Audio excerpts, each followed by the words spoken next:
This early access gameplay of Jungle Adventure is possible thanks to a code provided by EA. My opinions are still my own.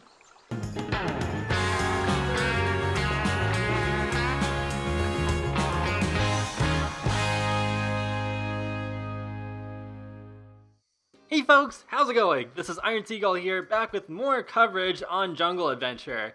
So I've played through this game pack a fair bit, and I came up with the idea of doing something a little bit different compared to what I normally do.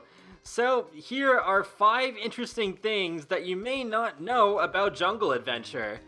And by the way, this is in no particular order, so starting with this one, what you're looking at is one of the new fish that you can get from Selva Dorada, the Electric Eel. And as you can see here, it even sparks a little while it's swimming around. I think this is really cool, and I do kind of like it when they branch out a little bit from the normal fish you may be expecting. I thought crocodiles in the Sims 3 World Adventures was a little outlandish, but I think this is pretty cool. Though it's funny that I mentioned crocodiles because, well, that's number 2. They are back in Selva Dorada, but we cannot fish them out this time. They just swim around, but I think it's pretty neat that they managed to fit these here. Another interesting thing that you may find in Selva Dorada is the Tree of Emotions. And this hosts a variety of berries that you can pick. Each of these berries corresponds to putting your sim in a certain emotion, and you get a few of each every time you harvest this tree. The berries include razzleberries, maryberries, flutterberries, vimberries, museberries, and gutsberries. If you're planning on conquering the temple, I very highly recommend obtaining these berries beforehand, because your sim may need to be in a certain emotional state in order to make it past some of the rooms. One other thing I highly recommend doing before leaving for the temple is to get some camping supplies if you own Outdoor Treat. But don't worry, you don't have to grab all that before you leave for Selva Dorada, as they are being sold in the marketplace. Just click on Buy Exploration Supplies on a merchant, and then the menu comes up and it's pretty much the same as the Ranger Station in Granite Falls. While Outdoor Treat isn't necessarily the best received pack for The Sims 4, it really proves its worth here.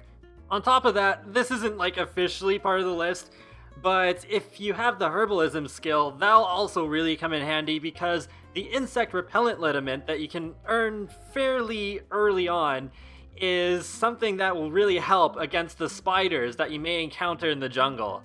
And this last one is definitely the most interesting one, as this is a notification I came across when I tried to have my sim go through the electric trap here. It says, Dontel thought for sure he could slip through a thin part of the forest field, but that bounce tells him otherwise. Might be time for him to start checking out some of those strange mechanisms. Just before he bounced back, he glimpsed the eye of the Watcher in the mystical field. So for those of you who have played The Sims Medieval, you may be familiar with the term of the Watcher, which is basically the term for us, the players, who watch over our Sims. Mimiko, what are you doing? Yeah, Sims, you're not seeing much here. And that wraps up my list of 5 interesting things you may not know about Jungle Adventure.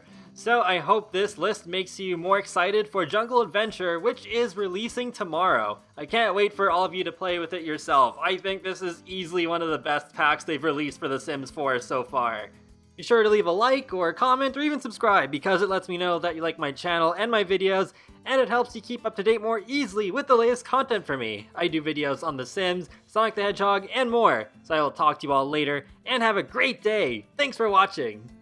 Man, that pool is cool.